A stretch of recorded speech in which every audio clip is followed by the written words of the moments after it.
ورفع أبويه على العرش وخروا له سجدا وقال يا أبت هذا تأويل رؤياي من قبل قد جعلها ربي حقا وقد أحسن بي إذ أخرجني من السجن وجاء بكم من البدو ومن بعد أن نزغ الشيطان بيني وبين إخوتي إن ربي لطيف لما يشاء إنه هو العليم الحكيم۔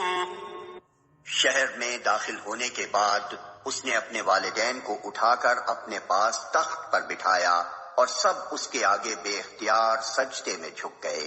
یوسف نے کہا ابا جان، یہ تعبیر ہے میرے اس خواب کی جو میں نے دیکھا تھا، میرے رب نے اسے حقیقت بنا دیا۔ اس کا احسان ہے کہ اس نے مجھے قید خانے سے نکالا اور آپ لوگوں کو صحرا سے لا کر مجھ سے ملایا، حالانکہ شیطان میرے اور میرے بھائیوں کے درمیان فساد ڈال چکا تھا۔